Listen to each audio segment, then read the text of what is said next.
The second round of the downhill series of the Jayco Australian Mountain Bike Series was held on the technical Mount Baw Baw course under ideal conditions for racing.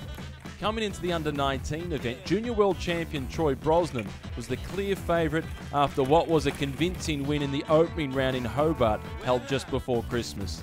However, when Connor Fearon posted a time of just under 3 minutes and 10 seconds, it appeared Brosnan would have his work cut out to live up to the high expectations placed on his young shoulders. Showing all the signs of a senior world champion in the making, Brosnan rose to the challenge and put in an almost flawless performance to get the better of Fearon by a mere quarter of a second. It made it 2 wins from 2 rounds for Brosnan, but it marked a significant improvement for Fearon, who had finished in 6th place in the previous round.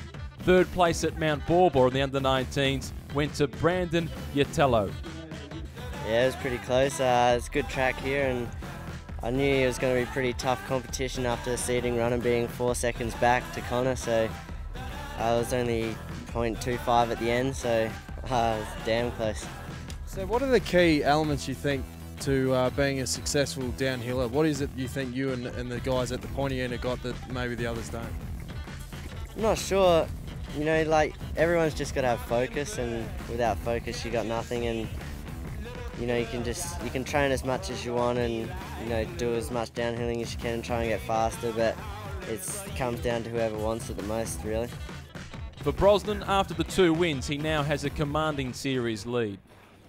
In the elite women's race, Mafra's Leonie Picton repeated her success from the opening round in Hobart. Picton started with the major advantage of Mount Baw Baw being her home track, and she made the most of the opportunity, coming home with the fastest time and a convincing win, some 8 seconds clear of Julia Baugh. 3rd place and the final spot on the podium was taken out by Genevieve McHugh. Picton now leads the series by 40 points, well clear of Julia Baugh. Yeah, really excited. To do it on home ground was really exciting. Up at the top I was a bit nervous, but all my mates were cheering me on, so it is really good feeling to do it back to back from Tassie, so yeah, great. It's a different course to Tassie. What were the tactics going into today? Just to ride my lines. Like, I've ridden here a couple of times now with the state series, so just knew the track pretty well. Just had to get a solid run, and yeah, was just hoping for a good run, and that's what I got. In the elite men's race, there was a handful of riders in contention for the win, with 3 riders, Joel Pizzano, Tim Eaton and Reese Atkins, all separated by less than 1 second. The last man out of the start house was Rick Boyer, who won the opening round just before Christmas, which was his first win after 10 years competing in the series. With Atkinson nervously waiting in the hot seat with the fastest time of the day to that point, Boyer used his experience to come home with the fastest time. Boyer's time of 3 minutes and 13 seconds was 2 seconds faster than Reese Atkinson, who had to settle for 2nd place, while 3rd place went to Tim Eaton. Feels really good to have a win here, backing up after the first round win. It's been a little bit of a fairy tale. The course was great. It was really good. It got faster and faster over the weekend.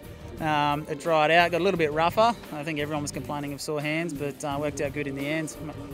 With 2 wins in the opening 2 rounds, Boyer is at the top of the table, with the nearest rival being Atkinson, 40 points behind with 2 more rounds still to go. The Australian Mountain Bike Series continues when the nation's best downhill riders join the cross-country and short-track riders at Mount Buller from Friday the 4th through to Sunday the 6th of February.